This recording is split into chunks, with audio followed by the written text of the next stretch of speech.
Assalamualaikum, bertemu kembali dengan saya Cipta Hening, pengasuh Majelis Dzikir dan Sholawat Sirul Asro Surabaya. Seperti janji saya bahwa setelah selesai membahas tentang meditasi Sassahidan dan Sastro Jendro, saya akan melanjutkan bahasan dan meditasi serta tafakur tentang Asmaul Husna. Salah satu tujuan untuk mentafakuri Asmaul Husna, untuk memeditasikan Asmaul Husna adalah agar kita menemukan jalan menuju hati kita dan menemukan terminal-terminal atau lorong-lorong yang menghubungkan hati kita dengan Allah. Sefer di dalam hati kita akan mencari situs-situs tentang rahasia Allah, tentang rahasia setiap asma yang ada di dalam Asmaul Husna, sehingga dia mampu mengakses rahasia alam, rahasia diri kita. Dan pada hakikatnya, apabila semua sudah diakses di dalam diri kita, di dalam hati kita, maka kehidupan kita tidak lagi ada rahasia. Kita akan menemukan kekuatan abadi. Kita akan menemukan sefer abadi yang tidak pernah mati. Kita akan menemukan sumber energi yang tidak akan pernah mati. Kita akan menemukan sumber kebahagiaan di dalam kehidupan kita, yang sumber itu tidak akan pernah mati dan bersifat mandiri. Kita akan menemukan sumber yang mencukupi segala sesuatu, sehingga kita tidak merasa kekurangan di dalam hidup ini. Kita akan menemukan raja yang memiliki dunia, yang memiliki akhirat, dan yang memiliki setiap rahasia. Maka diri kita tidak akan pernah was-was dan khawatir di dalam ketentuan hidup kita, fitini, fidunia, wal akhirat. Selain itu, apabila kita mengetahui tentang makna dan mentafakuri serta menemukan manfaat daripada setiap Asmaul Husna untuk kehidupan kita, untuk kehidupan orang-orang di sekitar kita, untuk kehidupan dan keselarasan alam semesta ini, niscaya kita akan menemukan kesembuhan, kita akan menemukan kesehatan, kita akan menemukan kegembiraan, kita akan menemukan kebahagiaan, dan kita akan menemukan kembali kesempurnaan kita, yaitu makhluk yang diciptakan oleh Allah, yang dijadikan oleh Allah dengan kesempurnaan, dengan kemuliaan yang melebihi daripada makhluk yang lainnya. Sehingga kita menemukan diri kita kembali, sesuatu yang tidak kurang apapun, sesuatu yang bersifat kekal bersama Tuhan yang Maha Kekal, sesuatu yang bersifat indah bersama Tuhan yang Maha Indah. Kita mulai perjalanan kita untuk menjadikan diri kita kembali menjadi insan kamil mukamil, insan atau makhluk yang telah disempurnakan oleh Allah Subhanahu wa Ta'ala. Untuk itu, simak video selanjutnya. Sebelum bahasan kami lanjut, mohon apabila ada iklan di dalam video ini jangan di-skip, karena pendapatan daripada iklan itu akan kami pergunakan untuk perkembangan spiritual Nusantara dan budaya Indonesia. Terima kasih. Di dalam mempraktekkan atau mengamalkan atau mentafakuri dan memeditasikan Asmaul Husna, bukan hanya sekedar untuk memahami kata, sebutan, atau makna daripada Asmaul Husna itu sendiri. Namun ternyata di dalam Asmaul Husna itu ada energi yang luar biasa, energi yang mampu menguatkan, energi yang mampu menyembuhkan, energi yang mampu membahagiakan, energi yang mampu mengekalkan, energi yang mampu membuat suasana itu menjadi indah, suasana itu menjadi ranum, suasana itu menjadi berbunga, suasana itu menjadi berkembang, sehingga lebih bercahaya, lebih bermanfaat bagi siapapun yang berteduh, memandang, serta mengambil manfaat di dalamnya. Saya hadir dengan membawakan Asmaul Husna untuk kita renungi bersama, untuk kita tafakuri bersama, untuk kita meditasikan bersama. Tergantung bagaimana penerimaan sahabat dan saudaraku semua di dalam menerima kehadiran saya. Seperti halnya Allah, apabila kita berprasangka baik kepada Allah, maka segala sesuatunya akan baik. Dan apabila kita berprasangka buruk kepada Allah, maka segala sesuatunya akan menjadi buruk.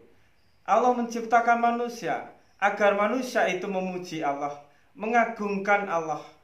Allah menciptakan manusia agar manusia itu memuji Allah dengan memuji nama-namanya, dengan menyebut Asmaul Husna, dengan menyebut sifat-sifatnya, dengan menyebut segala perbuatannya.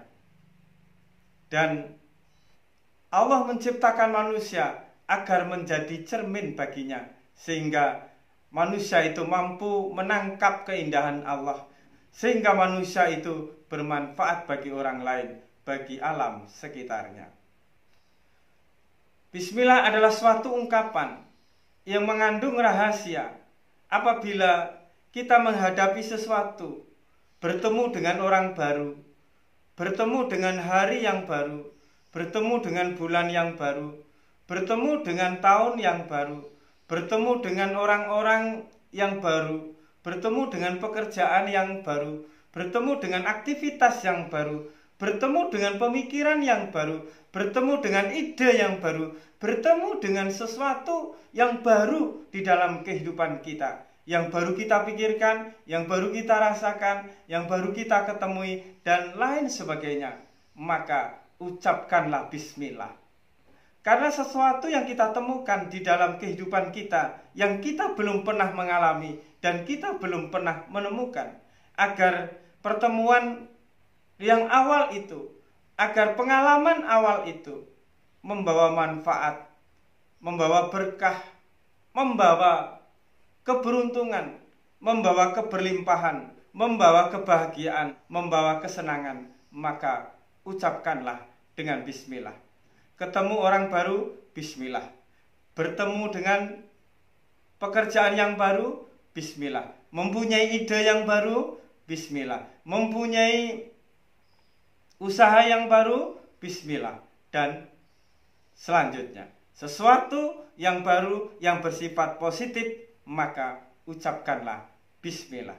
Dengan begitu, kita semuanya telah mengalami sesuatu yang baru tersebut, dan kita hubungkan sesuatu yang baru tersebut dengan Allah. Inilah rahasianya kenapa setiap kita bertemu dengan orang soleh, orang-orang yang baik, kita selalu bisa mengambil manfaat dari beliau semua. Hal itu terjadi karena apabila beliau bertemu dengan kita, beliau bertemu dengan orang-orang yang baru, beliau selalu mengucap bismillah. Artinya adalah pertemuan itu bermanfaat bagi beliau, dan pertemuan itu pun akan bermanfaat bagi kita yang bertemu dengan beliau. Jadi janganlah kita berburuk sangka apabila kita bertemu dengan orang-orang yang baru, pemikiran yang baru, pekerjaan yang baru, ide yang baru, dan sesuatu yang baru. Maka yang perlu kita lakukan adalah dengan mengucap bismillah, sehingga segala sesuatu yang kita temui itu akan membawa manfaat. Apabila kita berburuk sangka kepada sesuatu yang baru yang kita temukan, niscaya ke depannya segala sesuatu yang kita temukan dan bersifat baru itu akan membawa musibah, akan membawa kerugian, akan membawa penyakit bagi diri kita. Segala sesuatu itu tergantung kepada bagaimana kita memperlakukan dan bagaimana kita menjalani serta menerimanya. Bismillah berarti adalah bersama. Dan apabila kita mengucap bismillah dengan disertai perasaan dan hati maka kita bersama dengan esensi, maka kita telah bersama dengan sumber, maka kita bersama dengan Yang Maha Esa, Yang Maha Tunggal, yang menggerakkan segala sesuatu. Dan apabila kita bertemu dengan hal yang baru dan kita bersama dengan sumber dan bersama dengan segala sesuatu yang dari sana segala sesuatu itu berasal dan akan kembali, maka pertemuan itu akan membawa manfaat. Sesuatu yang baru itu akan membawa berkah. Mengucap bismillah, kita berada di dalam atmosfer, kita berada di dalam kosmos daripada Allah Subhanahu wa Ta'ala. Kali ini adalah bagaimana kita mengaktifasi daripada bismillah itu, agar dia hidup di dalam kehidupan kita dan kita selalu berada di dalam atmosfer, berada di dalam kosmos Tuhan. Sehingga antara sadar dan tidak sadar kita terjaga dan kita selalu berada di dalam kosmos dan atmosfer daripada Tuhan itu sendiri. Meditasinya adalah tangan begini boleh, begini boleh, begini boleh, ya, didekapkan di dalam hati, begini, ditetapkan di dalam hati,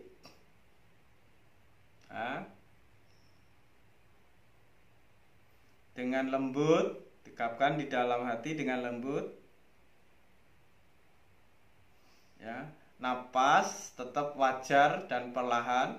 Napasnya jangan dijarangkan tidak, tapi napasnya tetap biasa yang lembut, napas biasa itu. Terus buang sesuatu yang menyempitkan hati, ya. Apakah pikiran atau karena dilecehkan orang, karena kebutuhan, gelisah karena tidak yakin dengan kehidupannya, dan lain sebagainya. Buang sesuatu yang menyempitkan hati. Nah, setelah lapang, hati bisa memaafkan, hati bisa menerima, hati bisa memaklumi, dan lain sebagainya. Barulah setelah lapang dan luas hatinya, beserta napas yang teratur tadi, keluar masuknya menyebut bismillah. Bismillah. Bismillah. Bismillah. Awalnya berbunyi bismillah sampai pada akhirnya tidak terucap karena cukup di dalam hati. Nah, setelah bismillah, bismillah, bismillah, bismillah, lebih dalam, lebih sudah merasakan kebersamaan, sudah merasakan atmosfer Tuhan di situ. Apa atmosfer Tuhan? Merasakan kenyamanan, merasakan keteduhan, merasakan sesuatu yang sejuk, yang lembut di dalam hati, yang kita sendiri tidak tahu dari mana asalnya, tiba-tiba muncul dari dalam hati. Setelah merasakan kelembutan di dalam hati, maka kita sambut keteduhan tersebut. Kita sambut kelembutan tersebut. Kita sambut kesejukan tersebut. Kita sambut rasa indah tersebut dengan afirmasi, dengan mengucap, Allah kekasihku, bukan budakku. Allah adalah kekasihku dan Allah bukan budakku. Allah adalah kekasihku, Allah bukan budakku. Ya. Allah kekasihku tuh ya jangan diucap, dicukup dirasakan bahwa engkaulah kekasihku, engkau bukan budakku. Ya Allah, selama ini aku main nyuruh-nyuruh berdoa, menyuruh engkau, ya kan, kerja, aku memaksa engkau supaya kabul, supaya mendapatkan rezeki, supaya mendapatkan untung. Ya Allah, ternyata aku selama ini menganggap engkau sebagai budakku. Aku belum pernah menganggap engkau sebagai kekasihku. Kalau kekasih berbeda dengan seorang budak, apabila engkau kekasihku, maka apapun yang kau berikan kepadaku akan aku terima dengan senang hati, akan aku terima dengan keikhlasan, dengan keridhaan, karena sesuatu yang kau berikan adalah sesuatu yang terbaik bagiku. Paham ya? Jadi setelah sejuk, setelah nyaman, setelah merasakan keindahan di dalam hati, maka afirmasikan, sambut dia dengan engkau kekasihku, bukan budakku. Terus jabarkan kekasih itu maknanya apa, terus budak itu maknanya apa. Dan itu cukup dikatakan di dalam hati, jangan keluar. Bicaralah kepada kelembutan itu sendiri. Berbicaralah pada kekasihmu, yaitu kelembutan itu sendiri. Berbicaralah kepada kekasihmu, yaitu keindahan itu sendiri. Berbicaralah kepada kekasihmu, yaitu kesejukan itu sendiri. Jangan diperbudak dia, jangan diperbudak dia, jangan diperintah dia. Tetapi anggaplah dia sebagai kekasih. Oke? Dengan demikian, maka bismillah itu yang menjelma menjadi kesejukan, yang menjelma menjadi kebahagiaan, yang telah menjelma menjadi kelembutan di dalam hatimu, akan berada di dalam hatimu karena engkau menganggapnya sebagai kekasih, bukan sebagai budak. Apabila engkau menganggap itu sebagai budak, dia akan pergi daripada hatimu. Dan apabila engkau menganggap itu sebagai kekasih, dia akan berdiam diri di dalam hatimu. Semoga manfaat. Cukup sekian. Dan wassalamualaikum warahmatullahi wabarakatuh.